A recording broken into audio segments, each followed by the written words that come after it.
বন্ধু, আপনি কি টাকা রোজগার করেও ধরে রাখতে পারছেন না? আপনার জীবনেও কি সবসময় দারিদ্র্য এবং সমস্যা থাকে?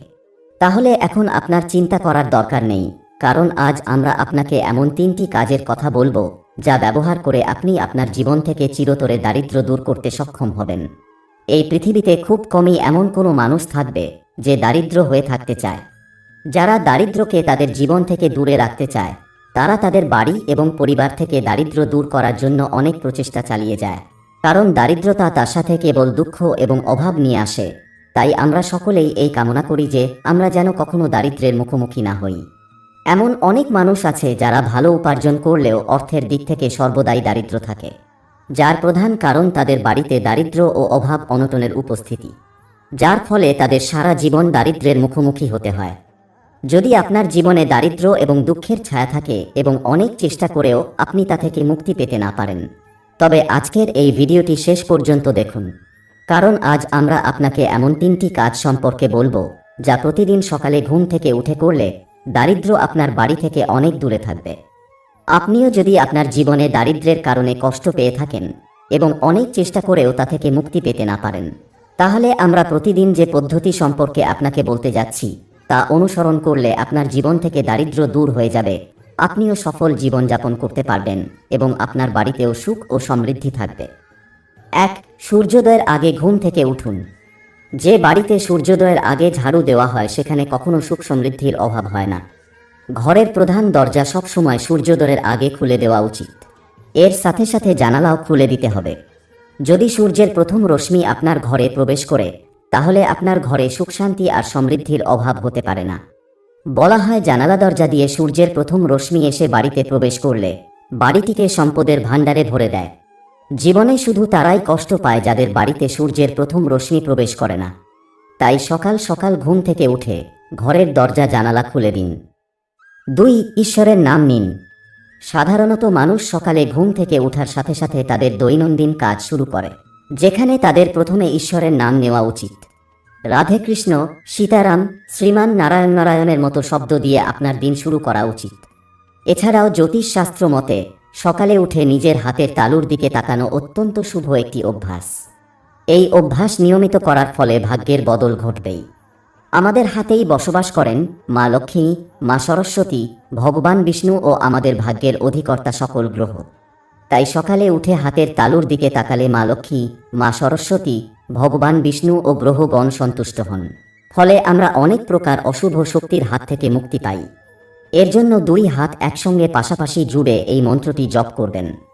মন্ত্রটি হল করাগ্রে বসতে লক্ষ্মী, করমধ্যে সরস্বতী, করমূলে স্থিত ব্রহ্মা, প্রভাতে করদর্শনম। এই উপায় করলে ধনদেবী লক্ষ্মী, বিদ্যার দেবী সরস্বতী ও ভগবান বিষ্ণুর আশীর্বাদ থাকে আপনার সাথে। 3. সূর্যকে জলের অর্ঘ্য দিন। হিন্দু ধর্মে সূর্যকে জলের অর্ঘ্য দেওয়াকে পবিত্র মনে করা হয়। প্রতিদিন সূর্যকে অর্ঘ্য দিলে স্বাস্থ্যোন্নতি সম্ভব, এমনকি পেশাগত জীবনেও উন্নতি লাভ করা যায়। এর ফলে এই প্রথা ব্যক্তির শক্তির স্তর উন্নত করে, পাশাপাশি শারীরিক ও মানসিক দিক দিয়েও সুস্থ রাখে। সকালের সূর্য রশ্মিকে অত্যন্ত উপকারী মনে করা হয়। এর প্রভাবে সমাজে প্রতিষ্ঠা, বরিষ্ঠতা, স্থায়িত্ব, প্রসিদ্ধি ও সাফল্য নিয়ন্ত্রিত হয়। শিশুদের হাত দিয়ে সকালে সূর্যদেবকে জল নিবেদন করলে তাদের বুদ্ধিরও বিকাশ ঘটে। জ্যোতিষশাস্ত্র অনুসারে সূর্যকে জল দেওয়ার আগে আপনি স্নান সেরে নেবেন, তারপর পরিষ্কার ধোয়া জামা কাপড় পরবেন। এরপর তামার ঘটিতে পরিষ্কার শুদ্ধ জল নিয়ে উদিত সূর্যকে অর্ঘ্য দেবেন। অর্ঘ্য দেওয়ার সময় এই মন্ত্রগুলি উচ্চারণ করবেন। ওম সূর্যায় নমঃ, ওম ভানবে নমঃ, ওম খগায় নমঃ, ওম ভাস্করায় নমঃ, ওম আদিত্যায় নমঃ। যদি আপনি নিত্যদিন এটি করে থাকেন তাহলে সূর্যদেবের বিশেষ আশীর্বাদ আপনি পেয়ে যাবেন, যার ফলে আপনার আর্থিক দিকে কখনোই অবনতি হবে না এবং জীবনে সাফল্য আসবে। এর পিছনে শুধু আধ্যাত্মিকতাই নয়, বিজ্ঞানও রয়েছে। এই কারণেই ডাক্তাররাও আমাদের ভোরে ঘুম থেকে ওঠার পরামর্শ দেন।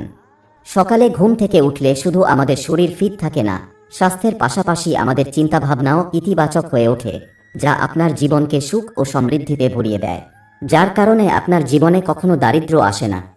সুতরাং আপনিও যদি আপনার জীবনে দারিদ্র্য এবং দুঃখের মুখোমুখি হন তবে প্রতিদিন সকালে ঘুম থেকে উঠে সূর্যদেবকে জল অর্পণ করুন। আপনাকে এটি নিয়মিত করতে হবে এবং এটি করার মাধ্যমে আপনার শরীরে নতুন শক্তির সংমিশ্রণ ঘটে, যা আপনার শারীরিক স্বাস্থ্যের পাশাপাশি মানসিক স্বাস্থ্যের জন্য খুবই উপকারী। বন্ধুরা, বাস্তুশাস্ত্রে এমন কিছু কাজের কথা বলা হয়েছে যা সকালবেলা করলে তার প্রভাব সরাসরি আমাদের জীবনে পড়ে। এর ফলে শুভ কাজও বাধাপ্রাপ্ত হয়। তাই জেনে নিন, বাস্তুশাস্ত্র মতে সকালে উঠে কোন কাজগুলি করা উচিত নয়। 1. সকালে নিজের বা অন্য কারো ছায়া দেখবেন না। বাস্তুশাস্ত্র মতে সকালে উঠে সর্বপ্রথম যে জিনিস দেখেন তার প্রভাব ব্যক্তির জীবনের ওপর পড়ে। সকালে কারো ছায়া দেখলে আপনার কাজ পূর্ণ হতে গিয়েও আটকে যাবে। মনে করা হয় এর ফলে ব্যক্তি সারাদিন হতাশ থাকবেন, পাশাপাশি মানসিক অবসাদও বৃদ্ধি পায়। 2. ঘুম থেকে উঠে আয়না দেখবেন না। সকালে ঘুম থেকে ওঠার সঙ্গে সঙ্গে আয়নায় মুখ দেখতে নেই। মনে করা হয় এর ফলে মানসিক অবসাদ বৃদ্ধি পায়, এমনকি কাজও ভেস্তে যেতে পারে। তাই সকালে ঘুম থেকে উঠে আয়না দেখা এড়িয়ে যান। এ কারণে বাস্তুতে শয়নকক্ষে আয়না না রাখার কথাও বলা হয়। আবার রাখতে হলে এমন স্থানে রাখা উচিত যেখানে ঘুম থেকে ওঠার পর প্রথমেই নজর না চলে যায়। কোনো কাপড় দিয়ে আয়না ঢেকেও শুতে পারেন। 3. সকালে উঠে এঁটো ও নোংরা বাসন দেখবেন না। বাস্তুশাস্ত্র অনুযায়ী সকালে ঘুম থেকে উঠে সবার আগে এঁটো ও নোংরা বাসন দেখা উচিত নয়। এর ফলে সারাদিন অশুভ পরিণাম লাভ করে ব্যক্তি, এমনকি কোনো কাজ সফল হওয়ার থাকলে তাও মাঝপথে আটকে যাবে। তাই রাতে ঘুমানোর আগে কখনো এঁটো বাসন রেখে ঘুমাতে যাবেন না। সমস্ত বাসন রাতে ধুয়ে রাখা উচিত, এর ফলে নেতিবাচক শক্তি দূর হয়।